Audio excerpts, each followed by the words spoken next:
without freedom. Every week, I've had to report to the police so that they know I have not escaped. My passport had been held and was only released on 21 January after my employer offered collateral of worth 200,000 United States dollars. If I don't return to Zimbabwe, the headquarters of Alpha Media Holdings, my employer, one of the last standing homes of unmolested truths and free speech, will be auctioned off by the state. So I have to go back to save that home. I have not been able to travel or earn my keep through journalism. The trial has drained me and my family financially. I've been struggling to pay my children's school fees.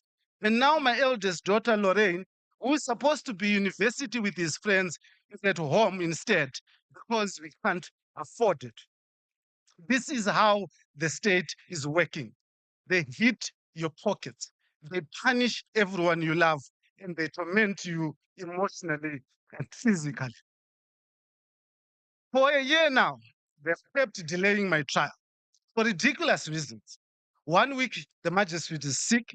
The next, the witnesses are unavailable. And the other week, the docket is missing. My file has even been classified as a security file. Imagine, journalism is treated as a security threat in Zimbabwe. So here's the angle. When journalists don't tell the story in Zimbabwe, it's not because of incompetence, self-preservation, self-censorship to save themselves and their loved ones from the pains and horrors some of us have gone through. Zimbabwe is not a democracy. It's a sophisticated authoritarianism playing out as a democracy because they have learned to use the law as a weapon. They silence opponents and terrorize citizens, not through overt violence, but through a criminal justice system that many believe is compromised. Just last week, the government proposed new changes to the constitution. The major one being to increase the presidential term from 5 years to 7 years and to allow a president to solely appoint judges directly. Those changes consolidate power into one person, killing judicial independence and further intensifying lawfare. For a president who promised to stick to the constitution and respect human rights, these attempts open a very, very dark door, which once opened, there is no turning back. This must scare the world and the United Nations into action. Because, dear friends, when repression hides behind law and sovereignty, the poor suffer and flee from their homes. They flee from their countries as refugees, creating international crisis. They come into your homes as illegal immigrants. And we all know what's happening around the world over the issue of illegal immigrants. The problem is not caused by those who flee their homes. It is caused by you who are silent when people are repressed in their home countries, so that they cannot speak from their own home countries, but have to flee to find safety in your homes, which you then in turn chase them away. So for that not to happen, silence is not an option. Diplomatic pressure is the option. Sanctions do not work because regimes have used the sanctions to further justify oppression of the poor. It is only when we stand up and exert diplomatic pressure on these regimes that we can have results. So here's the thing. The world can pretend that Zimbabwe is democratizing, but that is a lie. If we don't speak, the West is coming. I thank you.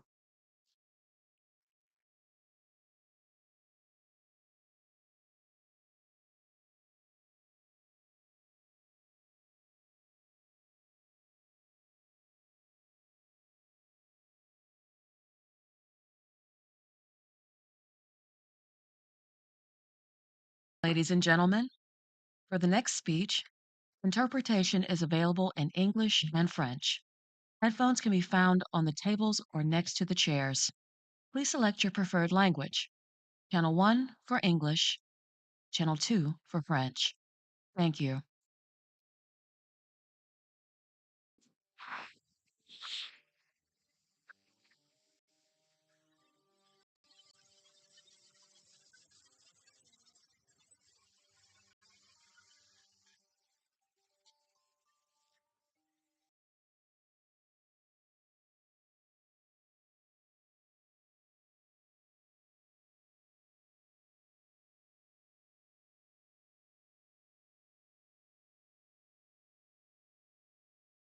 Hello.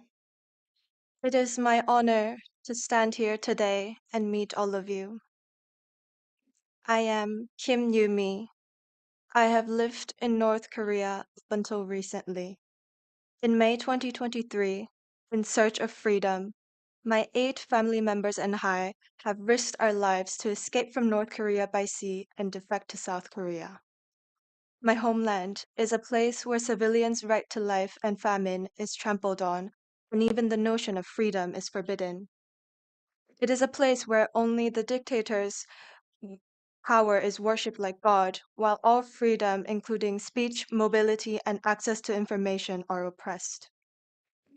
Where civilians' hard work and sacrifice flows into the ruling class's luxury and indulgence, and missile tests are prioritized over the people's hunger. This is the reality of North Korea.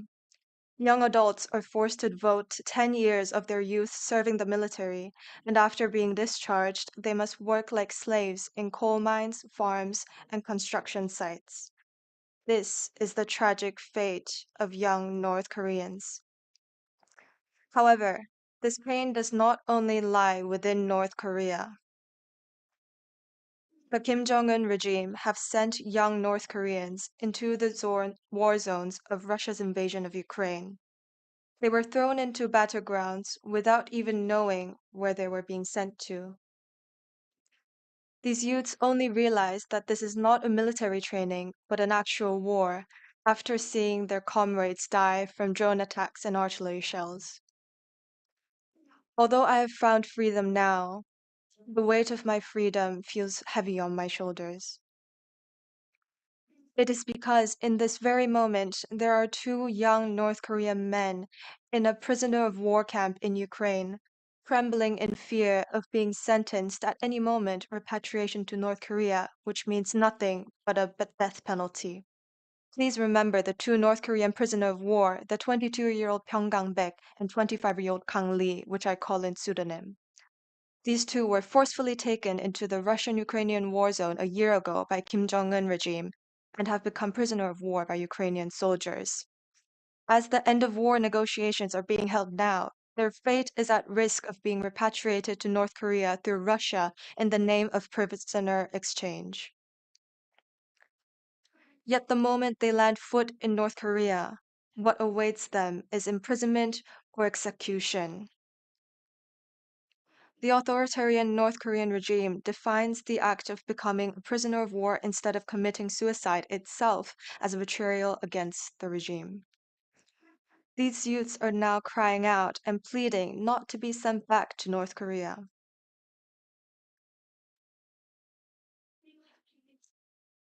The 1949 Geneva Convention prohibits forced repatriation of a prisoner of war that goes against their own will. I call on the United Nations and the International Committee of the Red Cross. If these people are sent back to North Korea, can international law still claim to uphold justice? If we let these poor youths be sent to a place where torture and death await them, the international community becomes an accomplice in dictatorship. In this moment, where 2 young men's lives can be sacrificed for a geopolitical negotiation, no word can protect their lives.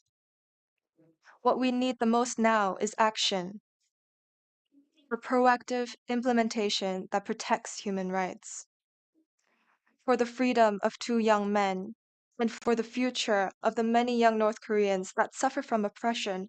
I request the international community to respond proactively. I would also like to call on the Ukrainian government. Are you also not fighting for freedom against a tyrannical invasion? It was not these men's own free choice to pick up the guns. Their burst of cry, shouting, I want to go to South Korea. They wish to go to a land of freedom. This is their plea for freedom, first in their lifetime, breaking away from the shackles of oppression. On humanitarian grounds, please respect their own will and send them not to North Korea, but to a land of freedom. Faced with despair, these youths have even attempted suicide. Yet upon receiving a letter of encouragement from us North Korean defectors, they have sent back a response. I will read to you their message. They said, we have received well the heartfelt letter.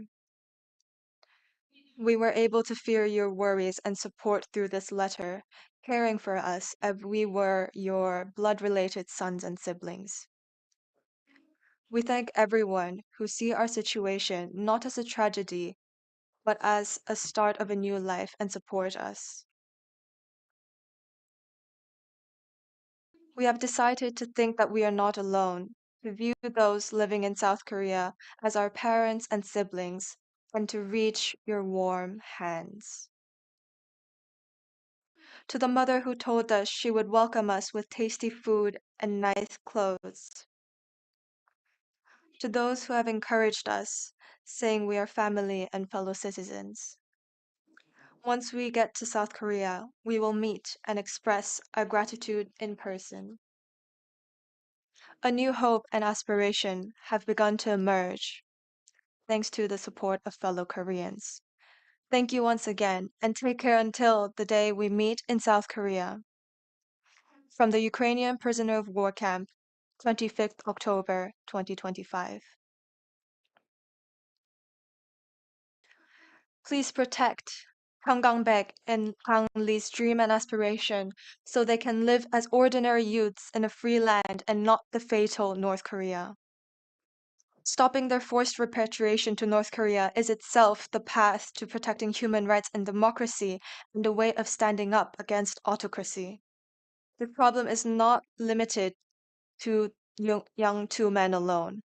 It is an issue where the future of many young North Koreans' lives living under an oppressive regime is at stake. If their voices are neglected, many more young North Koreans will be sent to war and countless lives will be lost.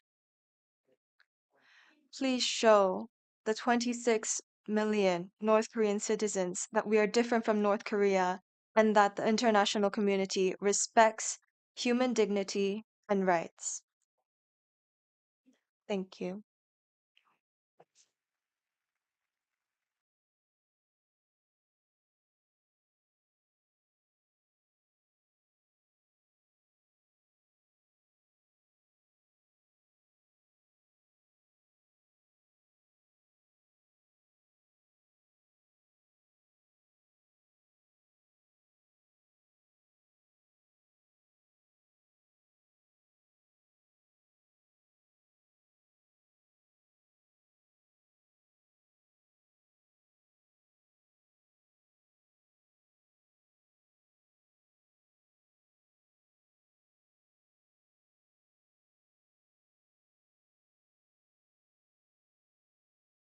My name is Kian Tirado, and I'm a student at Institut Florimont in Geneva.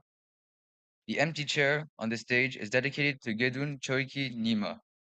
On May 14, 1995, the Dalai Lama recognized Nyima as the reincarnation of the 10th Panchen Lama. In Tibetan Buddhism, this is the second highest spiritual authority. This recognition is sacred, rooted in centuries of religious tradition. Just 3 days after Nyima was recognized as the 11th Panchen Lama, the Chinese Communist Party forcibly disappeared him along with his family. He was only 6 years old, making him the youngest political prisoner in the world. 30 years later, he still remains missing. The goal was clear: to erase the Panchen Lama from public life and assert state control over Tibetan religious succession. Since that day, no independent observer has been allowed to see Nyima. The Chinese authorities asserted that the Dalai Lama had no right to designate their reincarnation without state approval. They forced another group of monks to appoint a different child whose parents were loyal members of the Chinese Communist Party to become the Beijing-approved reincarnation of the Panchen Lama. The enforced disappearance of the true Panchen Lama was not only an attack on one child, but an assault on the religious freedom of all Tibetans. Nyima has never been charged or tried. Year after year, rights organizations have called on China to provide proof of life, but these calls have been met with silence, deflection, and propaganda. Today, this empty chair is dedicated to a boy who was taken from his family and from his people, and whose fate remains unknown. It speaks to a childhood interrupted, a voice that was never allowed to be heard, the spiritual tradition denied from the freedom to choose its own leaders. As we look upon this chair, we are reminded of the repression carried out by the regime in China and of our own responsibility not to look away. To the Tibetan community, we say this: your struggle for freedom has not been forgotten. We stand with you, and we will continue to demand the release of the 11th Panchen Lama and accountability for those who orchestrated his disappearance. He must be freed now. Thank you.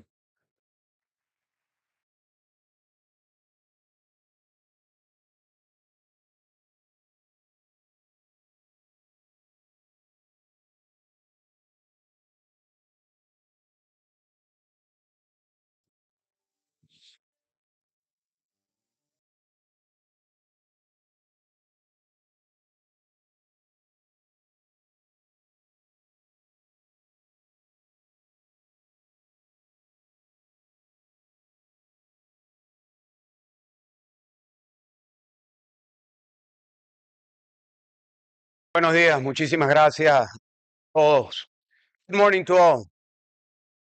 My name is Leopoldo Lopez. I'm from Venezuela, and I would like to start by sharing with you the capture of Nicolás Maduro, a criminal that was in charge of Venezuela on January the 3rd, changed everything. Changed everything, but certainly it did not put us where we are in Venezuela. For years, the democratic movement in Venezuela has been fighting for freedom, democracy, and human rights. We have done everything. We have taken the people to the streets not once, thousands of times, not with hundreds, but with millions of people.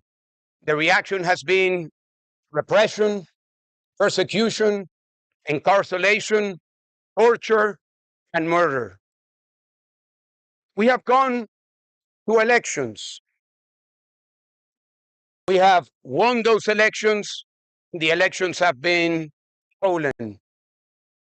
We have gone to several negotiation rounds, 16 negotiation rounds with all sorts of mediators, from the Vatican to ex-presidents to the Norwegians, and the results have been the same. There has been no respect to what was agreed. We have gone to the international community to ask for diplomatic pressure and sanctions. Sanctions have been imposed, resolutions have been drafted, statements have been made, and yet the regime remained there. Let me be clear. A regime that was despised and is despised by 90% of the Venezuelan people.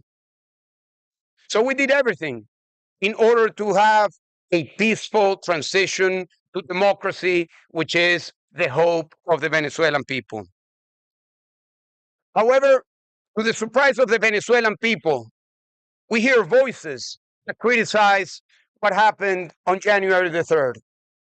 We have heard from Geneva to Brussels, from the media, from experts, that what happened on January the 3rd was a dangerous precedent, that it was a war crime, that it violated sovereignty or international law.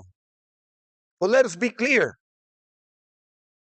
What about the crimes committed by Nicolás Maduro?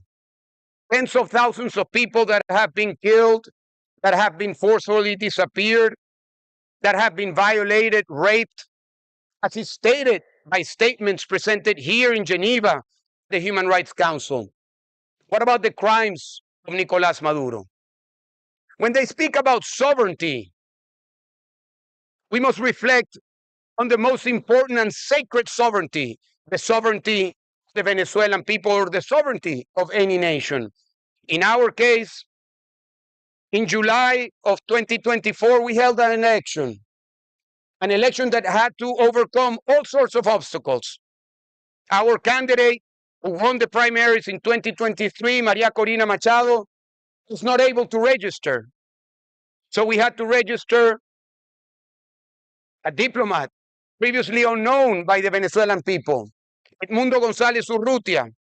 And with the support of all of the democratic movement and the Venezuelan people, Edmundo González Urrutia won the election with 70% of the vote. And that is not a claim that we make without proof. It was able to be proven because every single voting tally of every single voting station was recorded, presented, uploaded, and it was undisputed that the election was won. But the regime stole the election, and it presented false claims that it had won the election just by putting results in a napkin and telling the Venezuelan people that that was the result.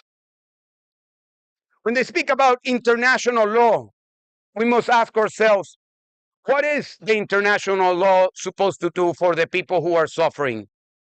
Is the international law there to support the stability of the regime, of a dictator, of a tyrant?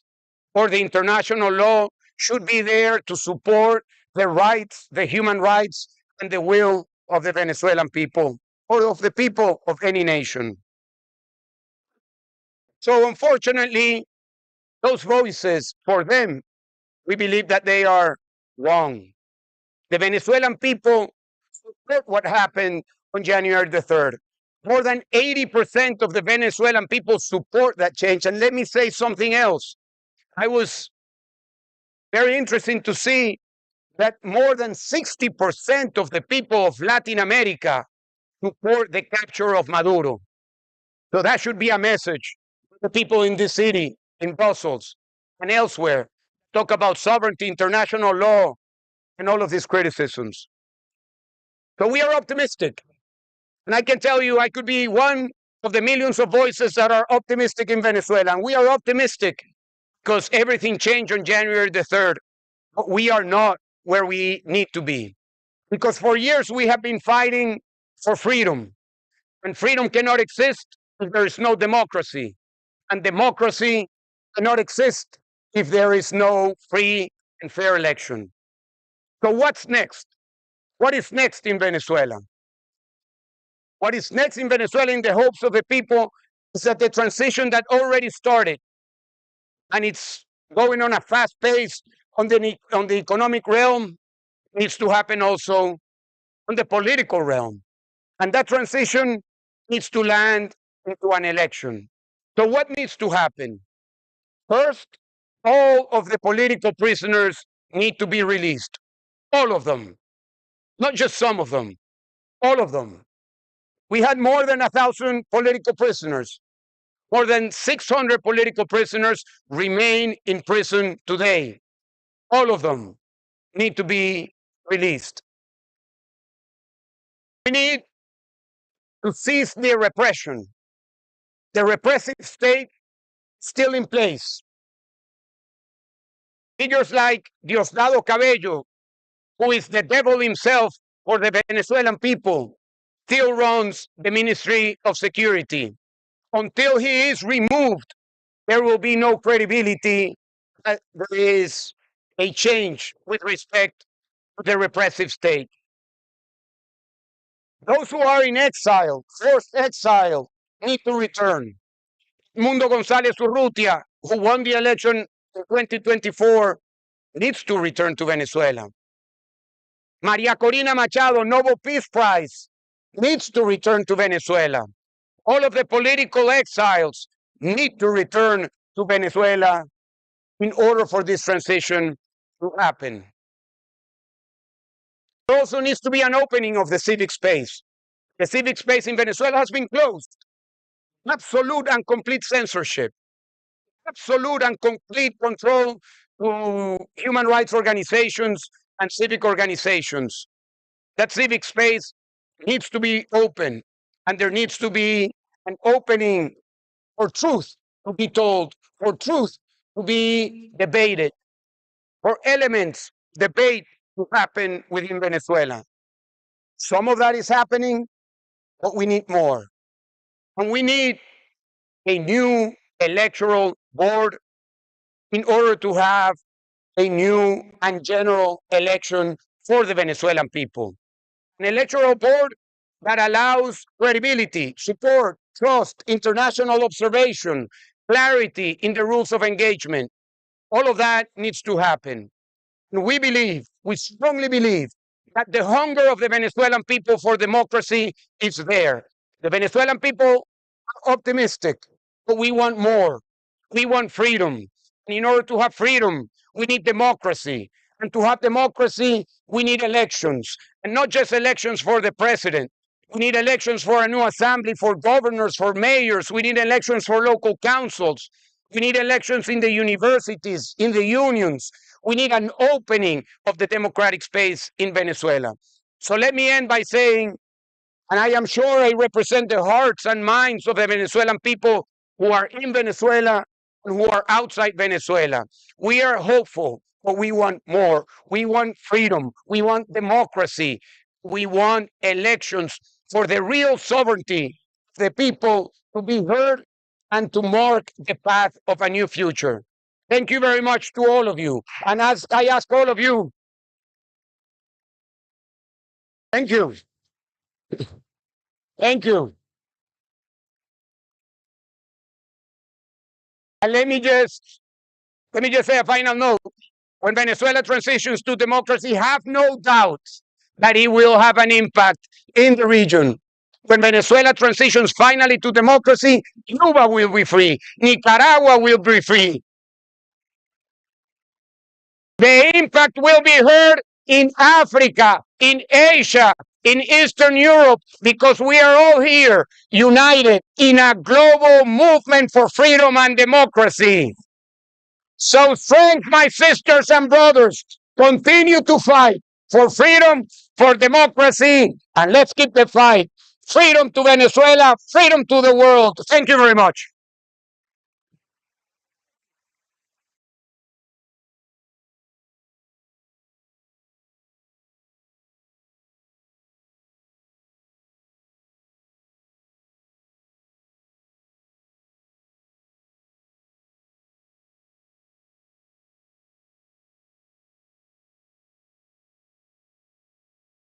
Hello, everyone.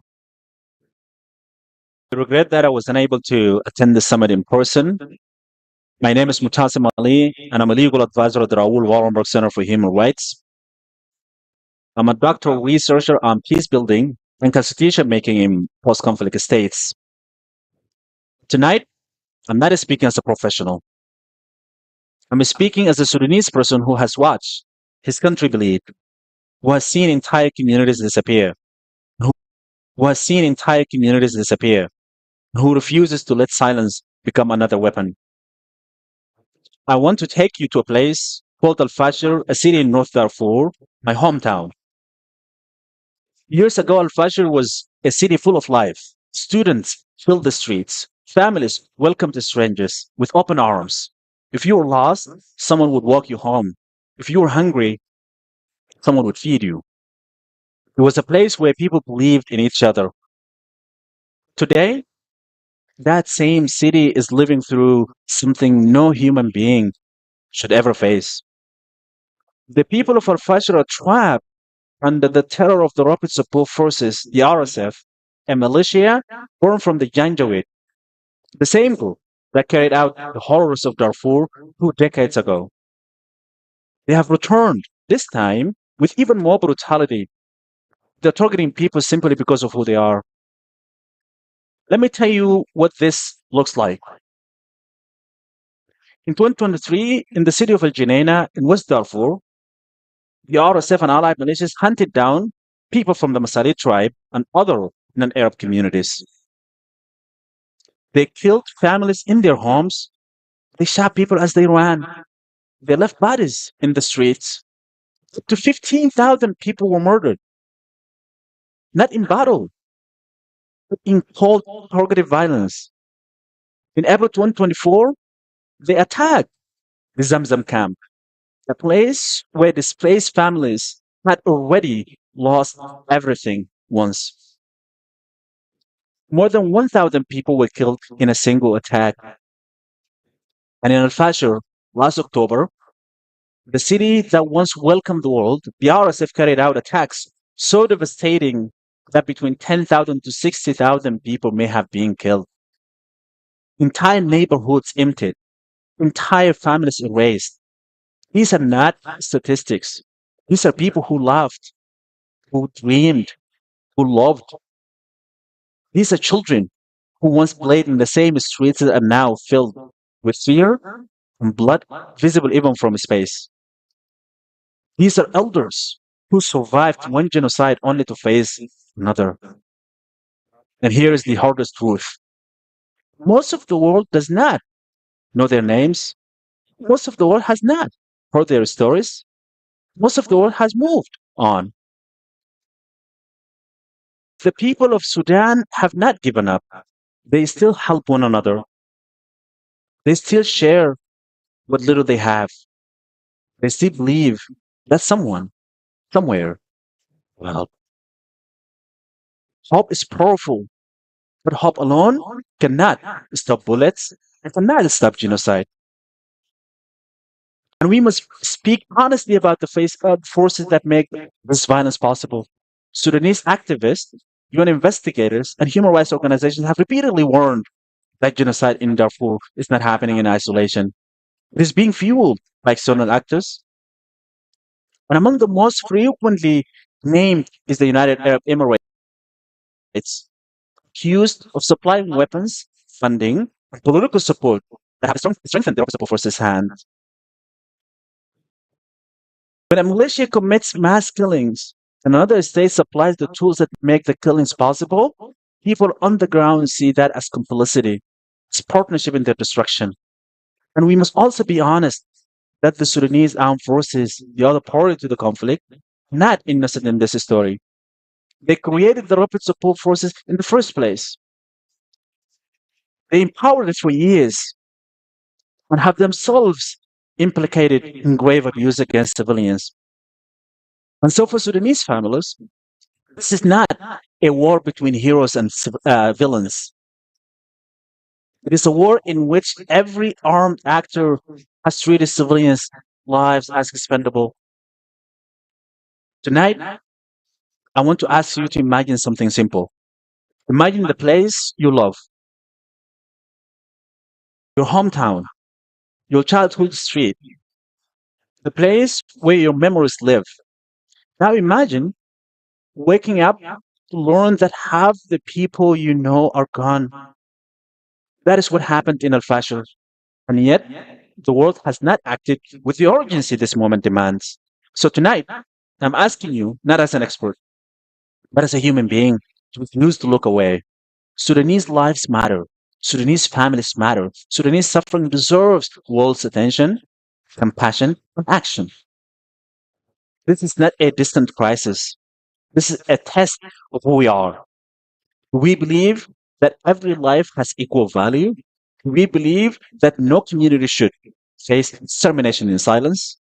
We believe that humanity means standing with those who are being crushed. If we do, then we cannot stay quiet. There is the call to action. Speak about Sudan. Hear what is happening. Push your leaders to act. Demand protection for civilians. Demand humanitarian access. Demand accountability not only for the RSF commanders who carry out these crimes, also for the governments and networks that arm them, fund them, enable them. Your voice may feel small, but silence is what allows atrocities to grow. The people of Al Fashir once opened their doors to the world. Now they need the world to open its heart to them. Let us be the generation that refuses to look away. Let us be the people who chose courage over comfort. Let us be the reason Sudan knows it has never been forgotten. Thank you.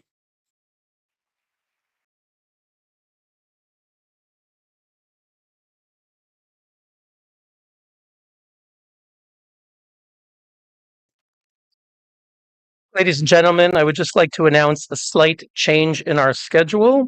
The International Women's Rights Award that was scheduled for now will be presented instead after the lunch break at 10 minutes to 4 at 3:50 p.m. Now we're going to continue with the presentation of the 2026 Courage Award. Thank you for your understanding.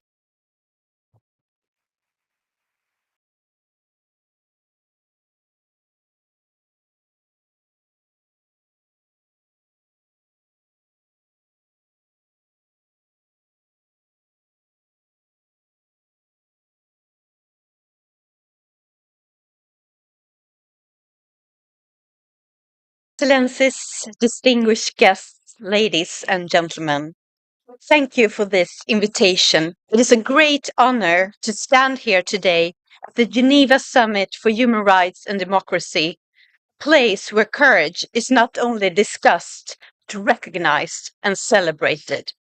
I have the privilege of presenting the 2026 Courage Award, prize awarded each year by the 30 human rights organizations that co-sponsor this summit, to recognize those who embody courage in the defense of freedom and human dignity. Because courage is not a natural state. It is not something that you wake up with. It is added afterwards, once fear has finished writing the script and placed the final full stop. Courage is a footnote to fear and to life. The main text speaks to doubt. In it, all rational arguments not to act are stacked, one upon another. The footnote resists, reminding us of the possibility of doing the opposite. Courage is not the absence of fear, it is a movement over the edge. So even when fear dictates and admonishes, it is courage, that italicized addition at the bottom, at the margin, that allows us to turn the page and to write history. The brave Iranian people stand ready to lead. Leading the struggle against Islamism are the women, the controlled, the silenced, the erased, each bearing the weight of lonely, uncomfortable, life-threatening courage. In Iran, courage is not shown by the one who speaks loudest, by the one who no longer stays silent. The history of humanity is not written by oppressors alone. It is also written by those who refuse to remain silent, to go, to march in lockstep. What we are witnessing may be a historic moment, but it's only in hindsight that we know with certainty when fear changes owners, when the roles reverse, when fear, almost unnoticed, leaves the masses and moves silently to the despot himself. Suddenly, fears the very masses he once oppressed. Then, in retrospect, one can often identify the spark that ignited the fire, the moment when the people finally find the strength to rise, fully aware that life itself is at stake. The moment when the despot realizes reality has caught up and there is no going back.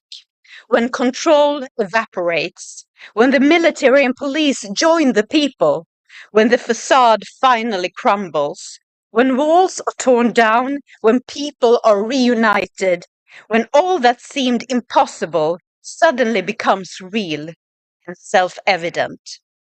It is then we are reminded again that history can always take new, unforeseen paths, and that these paths are ultimately shaped by the courageous choices of frightened people. It is then we are reminded again that the logic of dictatorship, manifested in oppression, control, and misery, is always at war with human nature and her longing for freedom. Iranian women pose a threat to nearly half a century of Islamist oppression. A system built on the denial of freedom, on subjunction, and on obedience, where the female body is reduced to a battlefield, her hair to a crime scene, clothing and free will to a moral test. The woman who shows her hair is deemed a threat to the very foundations of society. The woman who speaks freely is regarded as a security risk, and she who refuses to obey is punished as an enemy of the regime with death. The full stop to a life half lived. And yet, or perhaps precisely because of this, it is the women who have carried the struggle for freedom the furthest. Woman, life, freedom, the beginning of a revolution. Beyond the slogan, they offer a path forward and indeed a manifest in today's laureate. Spies, murderous attempts, he is a woman who has chosen life and who will achieve freedom. Masih Alinejad, whom the devil's henchmen in Tehran have tried to murder 3 times, who is forced into an existence in the shadows, has not had the luxury of being vague or the privilege of being neutral. When power demanded loyalty, you chose truth. When silence was offered as a protection, you chose to speak. When fear's monologue presented rational arguments, you chose courage's footnote. You are a reminder that freedom is not born of consensus or the diplomacy of comfort, but out of conflict and of taking a stand. But every step forward requires someone who dares to go first. It is an honor for me personally to present Masih Alinejad to you, not only to recognize her work, but to take a stand. Stand for all Iranian women's rights to own their own lives, against Islamism's claim to absolute power, for the principle that no state, religion, or ideology ever stands above the individual human being. History will remember those who excuse the brutality and those who close their ears to the Iranian lion's abyssal roar. But history will also remember those who stood up when it was dangerous, lonely, and therefore essential. Masih Alinejad, thank you for transforming fear into courage, for never compromising. Thank you for reminding the world what freedom costs and why it is always worth the price. I am very honored to invite Masih Alinejad to please come forward and receive the 2026 Courage Award on behalf of the heroes of Iran. Thank you.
Thank you. Thank you.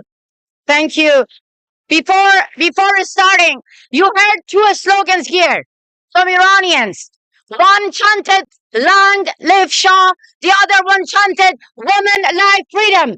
These two chants forbidden, and both of them get killed by my government. No, not government.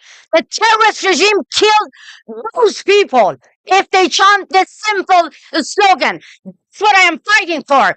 That my people to be allowed to chant whatever they want, because this is 21st century.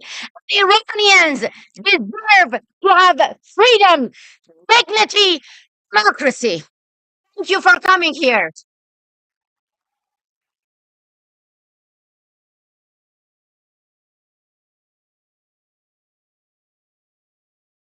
Thank you so much for this recognition.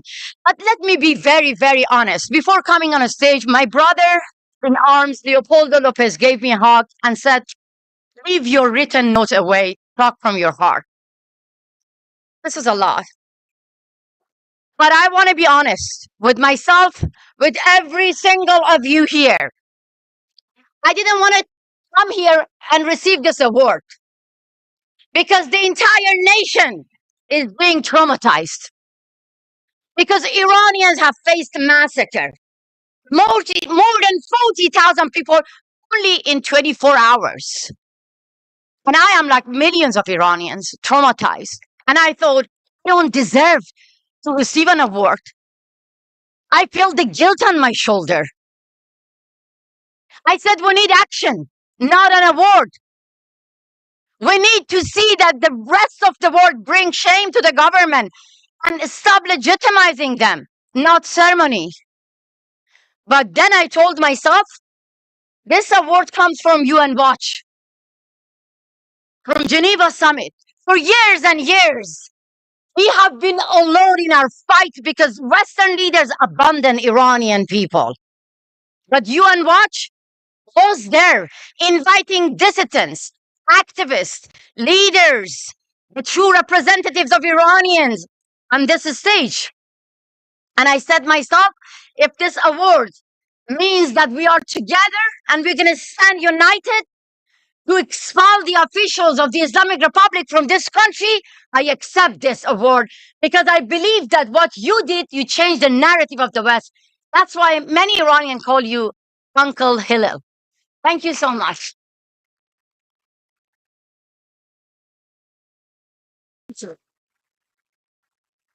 Yes, that's the only reason that I came here. But I accept this award not for myself, and I'm not here to talk for myself. I want to introduce my real heroes, the people of Iran, especially those who have been killed and those who carry the bullets on their own bodies. Two of them are sitting among you. And now I want them to stand up. One of them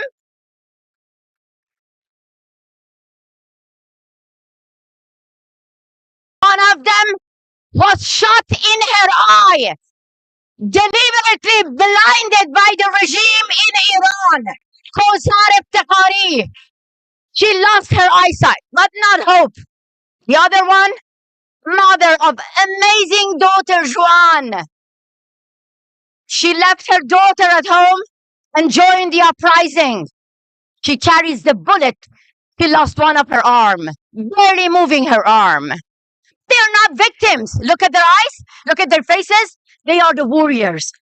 They are the freedom fighters. And now I address you, European leaders, European citizens. I'm asking you, every single of you, would you stand with them or with their killers? Would you stand in solidarity with these heroes? Thank you. Thank you. Or you stand with those who are shooting them. Now I want to ask them to come on the stage because I want everyone to stand for them. I want everyone to stand for the victims. I want everyone to stand with 40,000 people who have been killed.